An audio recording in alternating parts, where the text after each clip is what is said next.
Una experiencia perturbadora. Te invito a que veas primero este video antes de ver esta entrevista. Su nombre es Leo Rivera. Qué título ponerle, ¿no? Porque al final siempre van a converger eh, todo lo que viene a tu memoria respecto a este tipo de cosas, ¿no? Sucesos que le ha pasado a otras personas, historias, que no tienes certeza qué tan veraz puede ser. Lo único veraz es lo que uno ha experimentado, pero eh, lo que sea que haya aparecido, eso no tenía buenas intenciones, ¿no? Venía a perturbar, a molestar. ¿Por qué crees que ocurrió en las instalaciones de una iglesia? Ah, que suceda ese tipo de cosas en un lugar, de eso sí yo había recibido noticias siempre, siempre. Son estos lugares donde, y vuelvo a repetir esta historia, ¿no? Donde desde pequeños nos han dicho o nos han contado historias o hemos oído historias ajenas, que estas edificaciones con esta naturaleza santa como son las iglesias, no son edificadas en lugares al azar, ¿no? Siempre hay antecedentes de algo previo a eso y por qué suceden este tipo de cosas. Yo me imagino, pongo esta escena, ¿no? Que si fueran lugares en donde otros seres puedan atravesar hacia a esta parte del mundo, a esta parte del mundo en donde nosotros estamos, son es como cuando no sé si han visto, ¿no? Una araña que está dentro de su madriguera a la espera de que algo que está hacia afuera caiga, ¿no? Dentro de su telaraña y recién ahí sale de su escondite. Es algo así, debe ser, me lo imagino así, ¿no? Puertas de entrada donde al otro lado están agazapados, pero alguien pasa cerca con todos los ingredientes que les facilite devorar esa presa y salen, pues. Y yo había tenido un incidente ese día muy triste para mí y estaba pues con la guardia baja, con la moral baja y sobre todo triste, ¿no? Triste, estaba súper triste.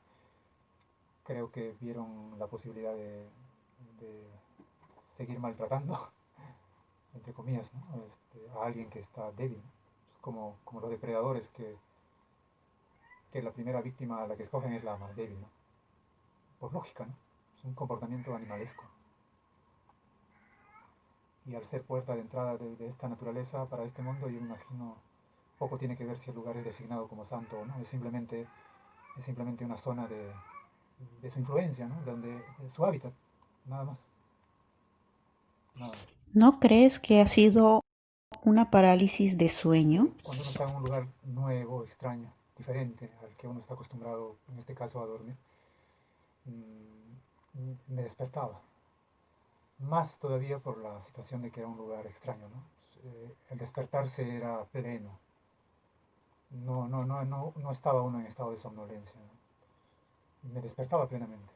Y con la misma consistencia también volvía a dormirme, ¿no? Decidiendo dormirme.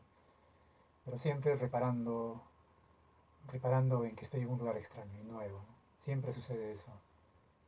No es que uno con sueño se despierta, mira, no.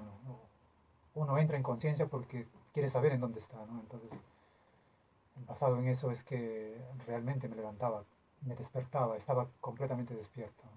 Saliendo del sueño y todo, ¿no? Pero con conciencia, estaba despierto. ¿Podrías describirnos cómo era ese ser? Lo primero que sentí es caer, ¿no? Fue así, es algo que se dejó caer. Sentía que alguien estaba parado ahí en la parte inferior de la cama, al lado izquierdo, y yo estaba de cúbito dorsal, mirando hacia arriba, y algo se deja caer, ¿no? Ese algo, mejor dicho, porque lo sentía corpóreo, lo sentía físico, lo sentía de forma humana, lo sentía, o sea, no sabía explicar, pero yo sentía que alguien estaba parado ahí. Y se deja caer, lo primero que siento es un tórax, el peso de un tórax nítido sobre mi vientre, ¿no? Dejarse caer. Y el único brazo que podía movilizarse y el resto no, el único brazo era el izquierdo. Lo que atino es a querer aprisionar, ¿no? Ni golpear nada, simplemente es contener, ¿no? Eh, es un rostro pues meloso, grasoso o sudoso, cualquiera de esas encajaría, o quizás las tres también, ¿no? Resbaladizo, se notaba que era rechoncho, ¿no? Grasoso, de, de, de, de piel era gordo, sí, más o menos esa contextura. Eh, pero era humano, ¿no? O sea, era humano en el sentido de que eso tenía un tórax, eso tenía un cuello, tenía una cabeza. Eh, lo demás ya, porque estaba fuera de mi percepción por contacto, a partir del tórax hacia abajo, yo no distinguí qué más, ¿no? O sea, cómo podría ser. Pero eso que estaba ahí, o lo que sea, no tenía, en apariencia, no sentía que tenía brazos. Piernas, yo me imagino que no, pero porque el movimiento era ondulante, era serpenteante. La cabeza que tenía ahí aprisionada contra mi vientre era como el epicentro de todo ese movimiento, ¿no? Y todo lo demás era serpentino. Nunca sentí manos, nunca sentí brazos, nunca sentí movimientos típicos de un pataleo, ¿no?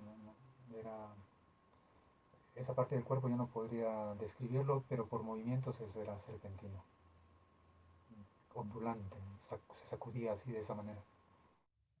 ¿Podrías darnos tus interpretaciones? No tengo certeza de nada. Algo ocurrió ahí, algo que yo sentí que era físico, del cual podía defenderme, algo contra el que uno podía hacer algo. Lo que sea que haya sido no es, parece vanidad lo que voy a decir, pero no es invencible. No es algo que tenga demasiado poder como para que nos hagan daño. Me preocupaba principalmente que uno, estaba en un lugar desconocido, dos, supuestamente estoy en un lugar bajo la influencia de un lugar santo, que si bien no es parte de la misma iglesia, pero por geografía es un apéndice de la iglesia, ¿no? Esa estructura donde yo estaba. ¿Y qué más explicaciones podría darle a eso? Es algo que se puede tocar, es algo que puede no estar ante tu vista, y sin embargo saber que está ahí, dispuesto a hacer algo, por decir algo neutro, ¿no? A hacer algo. Y que bajo la premisa de que esto es lugar santo, entre comillas, lugar santo, nada de estas cosas tendría que pasar, pero volvemos nuevamente al relato y al recuerdo de lo que nos han dicho desde niño, ¿no? Siempre los lugares de ese tipo son mucho más pesados que los cementerios incluso, ¿no? Y que estos lugares no se edifican por casualidad, ¿no? Siempre hay una historia previa de aparición, de mensajeros, que piden a los testigos de esa aparición que edifiquen algo, ¿no? Como una iglesia, por ejemplo. Y esa iglesia antigua, bien antigua, tiene un antecedente de aparición, pues para que esa iglesia precisamente sea edificada. Y bueno, la iglesia no la quiero mencionar, ¿no? Pero porque el pueblo ha sido bueno conmigo y la edificación. No quiero que parezca que hablo mal de ese sitio, ¿no? Me han tratado súper bien en esa ciudad. Siempre digo, tal como tratamos a nuestros músicos, a nosotros en el Ande, así tratan a los pintores en Italia. Por lo menos en las ciudades donde yo he estado, ¿no? Y ¿Pintarías esta experiencia? para mi oficio, tener un acontecimiento en tres dimensiones, ponerlo a dos dimensiones o trasladarlo a dos dimensiones como es una pintura, eh, es un trabajo pues casi constante, ¿no? Pero la pregunta es, ¿cómo trasladas un acontecimiento al parecer, de una cuarta dimensión a dos dimensiones? ¿Cómo? ¿Cómo plasmas las emociones? ¿Cómo trasladas lo que no viste, o en mi caso lo que no vi, porque todo sucedió en plena oscuridad? ¿Cómo traslado lo que no vi en algo para que se vea, ¿no? Y probablemente para otros sean preguntas tontas, pero para mí es importante porque son cosas que no me las puedo resolver. Calculo de que alguien con capacidad de genio podría resolver ese tipo de cosas, ¿no? y yo todavía no estoy a la altura de eso. No podría. Quisiera dejarlo así, como está, alojado dentro de la memoria, dentro de la experiencia. Y si esto tiene que perdurar, que sea de la misma manera en que a mí me han contado o me han trasladado historias de esta naturaleza, ¿no? Contadas. Si bien tenemos el oficio de dibujar, de pintar, el relato oral tiene su encanto, ¿no? Y a veces, o no, muchas veces prefiero que se quede así, como un relato oral, y que la persona que lo oiga tenga la capacidad de imaginarse, o las personas que lo oigan tengan la capacidad de imaginarse, cada uno desde su punto de vista, ¿no? Si yo plasmo en una pintura, probablemente les esté dando demasiado fácil y esté aniquilando su imaginación. Y, y yo creo que esa no es función de un pintor, por lo menos para acontecimientos de esta naturaleza no. Bien difícil que lo pinte. Bien difícil. Luego de ver esta entrevista, me gustaría saber qué opinas. Quiero agradecer a Leo Rivera por compartir su experiencia. Búscalo en Facebook como Leo Rivera Art.